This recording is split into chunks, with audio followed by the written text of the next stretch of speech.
Hello दोस्तों, welcome to my YouTube channel. दोस्तों, हम लोग पढ़ रहे थे भारतीय भवन से चैप्टर नंबर 3 बहुपद का गुणनखंड। तो जिसमें हम लोग एक्सरसाइज 3B का क्वेश्चन नंबर 1, 2, 3, 4, 5 हम लोग सोल्व कर चुके थे।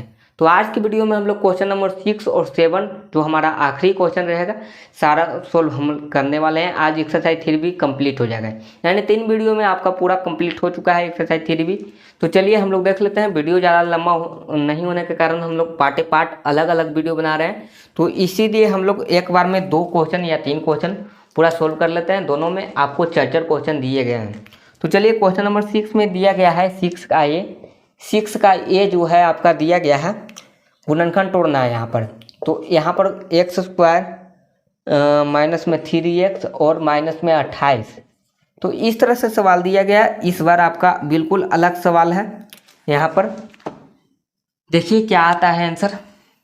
सवाल गलत नहीं होना चाहिए, सही लिखना होगा। तो यहाँ पर दोनों सही है, माइनस में है। तो यहाँ पर आपको मैंने बताया था कि क्या मल्टीप्लाई करने पर कितना आना चाहिए।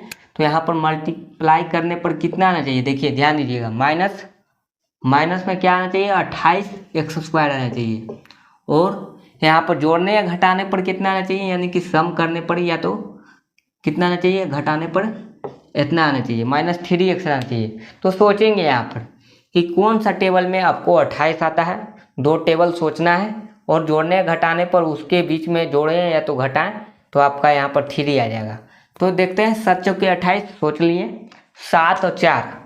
तो यहाँ पर हम लोग देखते हैं, लिख लेते हैं बढ़िया से। x² किनारा वाला किनारा बिल्कुल सेम टू सेम लिखना है। यहाँ पर ध्यान देना है कि 7x और 4x माइनस 28। ये देखिए 28 तो वो लिख दिए, बिल्कुल माइनस में है जैसे लिख दिए।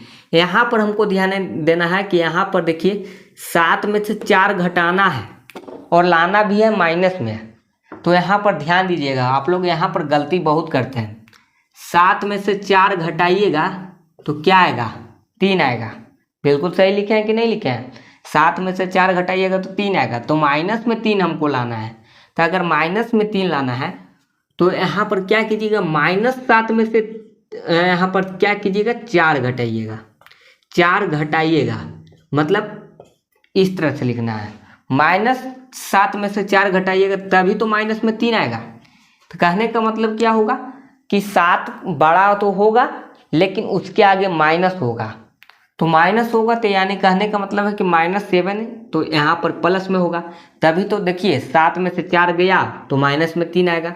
हमको मालूम है कि 1 में से 2 नहीं घटता है तो माइनस में 1 आंसर आता है, लेकिन 2 में से 1 घटता है तो 1 प्लस में आता है। तो उसी तरह से इस तरह से यहाँ पर आपको घटाना था। तो यहाँ पर माइनस प्लस में बहुत लोग कंफ्यूज हो जाते हैं। क्या माइनस में 3, यहाँ पर कभी कभी क्या कर देते हैं कि यहाँ पर ये वाला माइनस रहने देता है, ये वाला प्लस कर देते हैं। तो जिसके कारण यहाँ पर अगर प्लस में 3 लाना होता तो प्लस करते हैं, लेकिन यहाँ पर अंक देखना है कि 7 बड़ा है कि 4 बड़ा है। तो 7 बड़ा है, 7 के आगे कौन साइन, माइनस लिखना होगा। माइनस क्यों लिखना होगा, क्योंकि माइनस में 3 लाना है। तो इतना ही समझना है। अब क्या कीजिएगा, कॉमन लेने का काम कीजिएगा। x तो x -7 और प्लस में 4 तो x -7। यहाँ पर देखिएगा प्लस में 4 कॉमन लिए तो x -7। ये बिल्कुल सिंपल हो गया। 4x -28। यहाँ पर आप क्या कीजिएगा, जो दोनों में कॉमन होगा x -7, तो आप इसको आगे पीछे भी लिख सकते हैं। x + 4 को भी पहले लिख सकते हैं और x -7 को बाद में भी लिख सकते हैं, कोई ज़रूरी नहीं है। आप इस तरह से भी लिख सकते हैं। तो चलिए आपका क्वेश्चन नंबर A बन गया। क्वेश्चन नंबर B की ओर चलते हैं और इसको हम लोग मिटा देते हैं। यहाँ पर आप लोग को यही समझना है कि माइनस में कौन होगा, प्लस में कौन होगा। ये आपको लिखना नहीं है, केवल समझाने के लिए लिखे थे। चलिए क्वेश्चन नंबर B में दिया गया है। क्या दिया गया है आपका B में, आपका जो है m² करके दिया गया है। m² -5m और माइनस में 14। तो यहाँ पर सोचना है कि गुना करने पर यहाँ पर क्या आना चाहिए, गुना करने पर 14 आना चाहिए, वो भी माइनस में, और जोड़ने घटाने पर 5 आना चाहिए। तो 7 दूनी का 14, 7 में से 2 गया तो 5। ठीक है।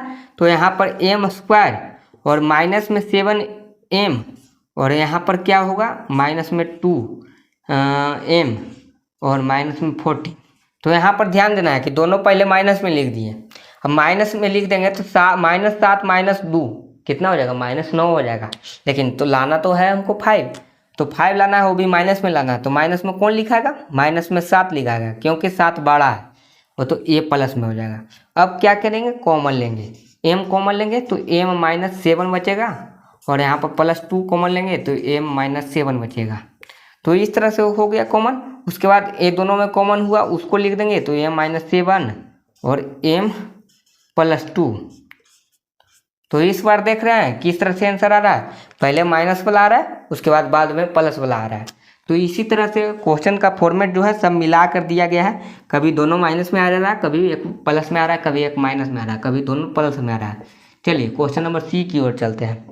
सी में जो दिया गया है x² -11x, x² -11x और माइनस में 42 है, माइनस में 42 है, हाँ जी माइनस में 42 है। तो देखिए यहाँ पर 14 तिया कितना होता है, 14 का 14, 14 में 28, 14 तिया 42, और 14 में से 3 घटाएंगे तो 11 भी हो जाएगा।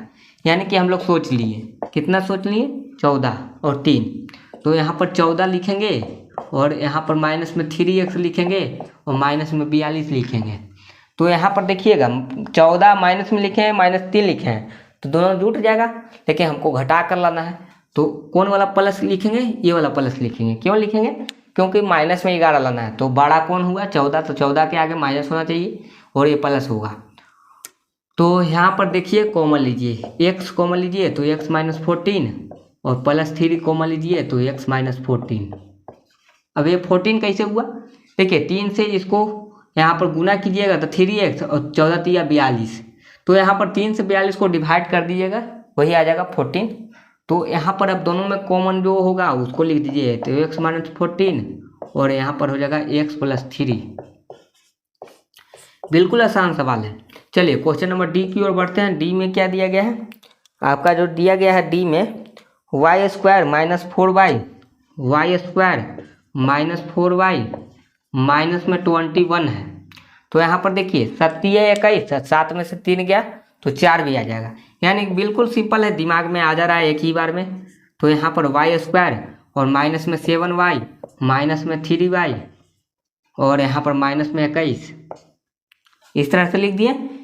और यहाँ पर माइनस में 4 लाना है, तो ये वाला प्लस में चल जाएगा, और यहाँ पर आ जाएगा, देखिए 7 में से 3 गया तो 4 आएगा, वो भी माइनस में आएगा। क्यों आएगा, क्योंकि 7 के आगे कौन सा है, माइनस, तो बड़ा वाला लाना है। तो यहाँ पर कॉमन ले लीजिए अब, y -7 और यहाँ पर प्लस में 3 तो y -7। अब ये 7 कैसे हुआ, 3 से 21 को डिवाइड किए तो 7 21 हो गया। चलिए गुना करने पर वापस आ जाना चाहिए, अगर गुना करने पर वापस नहीं आ रहा तो आप गलत बना रहे हैं, इतना ही ध्यान दीजिएगा। तो यहाँ पर y -7 और यहाँ पर हो जाएगा y और यहाँ पर प्लस में 3। तो इस तरह से देखिए बन चुका है आपका। चलिए क्वेश्चन नंबर 6 भी हम लोग सोल्व कर लिए हैं। लास्ट क्वेश्चन जो है क्वेश्चन नंबर 7, उसको भी हम लोग सोल्व कर रहे हैं। चलिए सबसे पहले आप इसका एक स्क्रीनशॉट ले लीजिएगा। चलिए उम्मीद है कि आप स्क्रीनशॉट ले लिए होंगे। चलिए इसको हम लोग मिटा देते हैं और आगे की ओर बढ़ते हैं। चलिए क्वेश्चन नंबर 7 का ए में दिया गया है x² -30x। तो यहाँ पे लिख लेते हैं x² -30x और प्लस में 216 लाना है। तो यहाँ पर देखिए 216, ये तो आप सोच सकते हैं या तो नहीं भी सोच पाएंगे।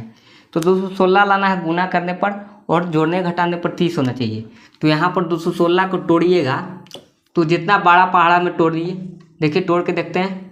6 से काटते हैं तो ये 36 मरतबे कटता है, फिर 6 से काटते हैं तो ये आपका 6 मरतबे कटता है, 6 का क्यू है। फिर यहाँ पर 2 से काटेंगे तो 3। इस तरह से हम किसी तरह से भी काट सकते हैं, छोटा कर देते हैं एलसीएम की तरह। तो यहाँ पर 6 × 6 × 2 × 3, इस तरह से छोटा हो गया। अब यहाँ पर देखिएगा कि कौन सा टेबल यहाँ पर सटीक बैठ रहा है। 6 × 36 और 3 दूनी का 6, तो एक हो गया क्या आपका, हो गया 36 × 6, ये भी 216 होता है। और दूसरा क्या होगा, देखिए एक 6 लीजिए और 3 दूनी का 6, 6 × 36, तो ये तो बिल्कुल सेम हो गया।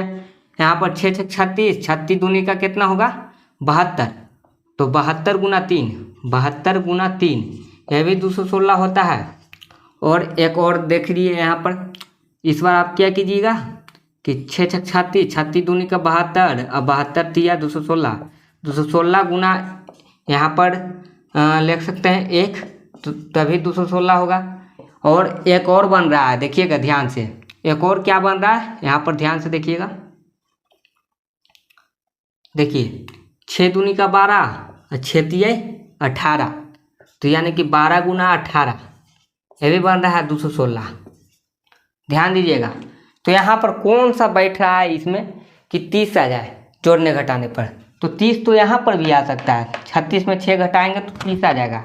लेकिन माइनस प्लस का भी ख्याल रखना है कि माइनस प्लस आ रहा है कि नहीं आ रहा है।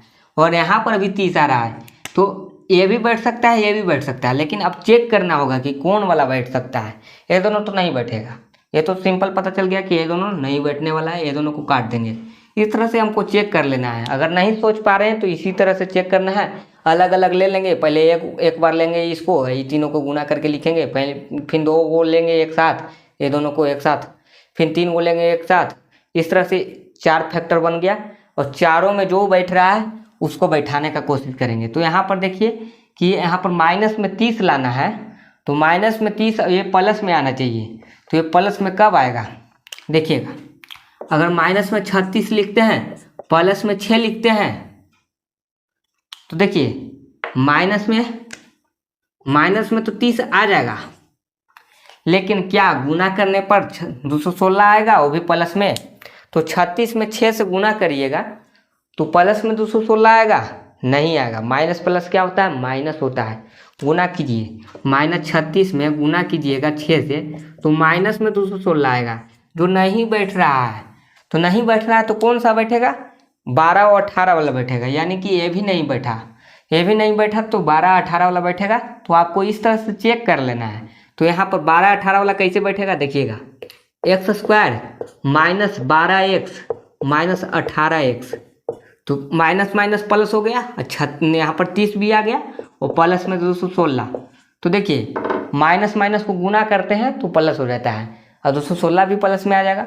तो यहाँ पर इस तरह से बैठाएंगे और x कॉमन लेंगे, तो यहाँ पर बचेगा x -12, और यहाँ पर -18 कॉमन लेंगे तो बचेगा x -12। और इस तरह से हो गया। यहाँ पर ध्यान दीजिएगा, ये प्लस में था, ये माइनस में क्यों हुआ, तो माइनस माइनस प्लस होता है। ध्यान दीजिएगा, यही आपको यहाँ पर ध्यान देना है। x और क्या बचा है यहाँ पर, x -12 और यहाँ पर x -18। यह भी जो है आपका दोनों का दोनों माइनस में आया है। देखिए दोनों का दोनों माइनस में आंसर आ गया। तो इस तरह से चेक कर सकते थे। चलिए क्वेश्चन नंबर बी देख लेते हैं। बी में क्या दिया गया है, इसको आप अच्छे से देख लीजिएगा किस तरह से बनता है। इसी तरह से तोड़ कर बनाना है। अगर नहीं टूट रहा है तो, अगर टूट रहा है तो अच्छा बात है, आप सोच लिए हैं तो बढ़िया है। नहीं सोच पा रहे हैं तो यहाँ पर 2 फैक्टर बन रहा था, लेकिन दोनों में से एक ही बैठा, को 12 18 वाला बैठ गया, तो उस पर बना दिए।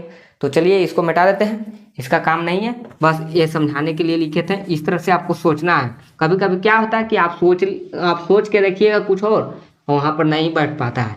तो ये बात सही है कि नहीं बैठता है कभी कभी, ये आपको ध्यान देना है। और बात रहा फार्मूला की, तो कौन सा क्वेश्चन फार्मूला पे है, कौन सा क्या है। बहुत लोगों को कहना होता है कि सर पता नहीं चलता है कि कौन सा क्वेश्चन फार्मूला पे दिया गया और कौन बिना फार्मूला का बनता है। तो देख लीजिए, अगर कोई क्वेश्चन दिया रहे 9x² माइनस में 16 या ऐसी कुछ दिया रहेगा 216 या कुछ भी, तो यहाँ पर मान के चलिए कि इस तरह से दिया हुआ है, प्लस में आपका दिया हुआ है 36, इस तरह से दिया गया है, ये मान के चल रहा है। तो यहाँ पर ध्यान देना है कि ये 9 जो है ये 3 का स्क्वायर है, और ये 36 जो है ये 6 का स्क्वायर है। तो यानी कि ये सब फार्मूला पे बनने वाला है, क्योंकि इसको आप गुना कीजिएगा तो बहुत बड़ा आंसर आएगा। तो इसीलिए ये सब फार्मूला पे बन जाता है, डायरेक्ट बन जाता है आसानी से। तो चलिए क्वेश्चन नंबर बी में क्या दिया गया है। बी में जो दिया गया है आपका x² -x -90। तो यहाँ पर सोचना है कि 90 लाना है, गुना करने पर और जोड़ने घटाने पर 1 आना चाहिए। तो देखिए 10 9 90, तो यहाँ पर x² -10x -9x -90 इस तरह से लिख दिए। और यहाँ पर ध्यान देना है कि माइनस में x आना चाहिए, माइनस में x लाने के लिए माइनस में 10 होना चाहिए, 10 बड़ा है तो 9 प्लस में होना चाहिए। अब घटाएंगे तो माइनस में आ जाएगा और कॉमन ले लीजिए x, तो x माइनस 10 और यहाँ पर प्लस में 9 कॉमन लेंगे तो x माइनस 10। चलिए अब आपको x माइनस 10 हो गया और यहाँ पर हो गया x प्लस 9। तो इस तरह से आंसर आ गया। तो इस तरह से आप बना सकते थे। तो चलिए क्वेश्चन नंबर सी की ओर बढ़ते हैं। सी में क्या दिया गया है? सी में जो दिया गया है आपका x² और प्लस में 10x और यहाँ पर प्लस में 21। ये तो बिल्कुल सिंपल क्वेश्चन दे दिया। देखिए 7 3 10 होता है, 7 21 होता है, ये सिंपल क्वेश्चन है। तो यहाँ पर 7x प्लस में 3x प्लस में 21, सब प्लस में है तो प्लस में ही लिख दें, कोई दिक्कत नहीं है। यहाँ पर x प्लस 7 और यहाँ पर प्लस में 3 तो x प्लस 7 और आ गया क्या x प्लस 3 और x प्लस 7। आगे पीछे लिख सकते हैं, कोई दिक्कत नहीं है, आगे पीछे लिख सकते हैं, आंसर आपका वही आएगा, बिल्कुल सेम आंसर आएगा। चलिए अगला क्वेश्चन जो है क्वेश्चन नंबर डी, वो थोड़ा सा दिया गया है बड़ा, तो यहाँ पर वो भी आसान क्वेश्चन है। क्वेश्चन नंबर जो डी है x² minus a plus 1y a और यहाँ पर x है प्लस 1। ये बिल्कुल पहला क्वेश्चन की तरह है, यानी कि पहला सवाल जो हम लोग बनाए थे एक्सरसाइज 3b का, उसी तरह से यहाँ पर गुना कर देना है पहले। तो गुना कीजिएगा, x² x में दोनों से गुना कर दीजिए तो माइनस में ax हो जाएगा। देखिए माइनस को भी ध्यान रखना है, माइनस प्लस क्या होता है? माइनस होता है। 1/a x हो जाएगा और a प्लस में 1 है। इस तरह से लिख दिए, गुना कर दिए, सबसे पहले दोनों में गुना कर दिए x से, तो इस तरह से आ जाएगा, a माइनस प्लस माइनस हो गया। और यहाँ पर ध्यान दीजिएगा, आप क्या कीजिएगा, ये दोनों में कॉमन ले लीजिए तो बचेगा x, तो x माइनस x कॉमन ले रहे हैं, देखिए x कॉमन ले रहे हैं तो क्या बचेगा ax माइनस a, इस तरह से बचेगा। और यहाँ पर माइनस 1/a कॉमन ले रहे हैं तो x माइनस a। अब देखिए यहाँ पर तो 1 है, लेकिन यहाँ पर हम a लिखे हैं क्योंकि a मिलना चाहिए, दोनों मिलना चाहिए। मैंने बता रहा, शुरू से ही बता रहा कि इस तरह से दोनों मिलना चाहिए। तो मिलना चाहिए तो देखिए गुना करने पर क्या आता है वापस, गुना करने पर वापस भी तो आना चाहिए। मिलने का मतलब ये थोड़ी है कि गलत हम लिख देंगे, कुछ भी लिख देंगे, ये मिले चाहे मत मिले, हम ये वाला लिख दिए डायरेक्ट। तो यहाँ पर आपको गुना करके ये वापस लाना होगा। तो x में x से करेंगे तो x² माइनस ax, और देखिए 1/a तो यहाँ पर x/a आ जाएगा, x/a सही है। और माइनस माइनस प्लस आएगा कि नहीं आएगा, और यहाँ पर a है a, तो a में 1/a से गुना कीजिएगा तो a से a कटेगा तो 1 आएगा कि नहीं आएगा, तो बिल्कुल यहाँ पर आएगा। तो यहाँ पर कॉमन लिया हुआ सही है, तो यानी कि अब बचा क्या, x माइनस a और बच गया x माइनस 1/a। तो इस तरह से पूरा कंप्लीट हो चुका है एक्सरसाइज 3b। इसी तरह से बनाना था। आपको समझ में आया कि नहीं आया, प्लीज़ कमेंट करके बताइए। और सबसे पहले आप इसका एक स्क्रीनशॉट ले लीजिएगा। चलिए उम्मीद करते हैं कि आप स्क्रीनशॉट ले चुके होंगे। तो एक्सरसाइज 3b पूरा कंप्लीट हो चुका है। चलिए आज के लिए रखते हैं इतना ही, मिलते हैं नेक्स्ट वीडियो में एक्सरसाइज 3c के साथ। उसमें भी हम लोग पढ़ेंगे, गुणनखंड ही बनाना है उसमें भी। तो चलिए आपको वीडियो कैसी लगी प्लीज़ कमेंट करके बताएं। तो अभी तक आप मेरे चैनल से नहीं जुड़े हैं तो जल्दी से जुड़ जाएं। वीडियो को जितना हो सके लाइक कीजिए, शेयर कीजिए और मेरे चैनल को सब्सक्राइब कर दीजिए। Thank you.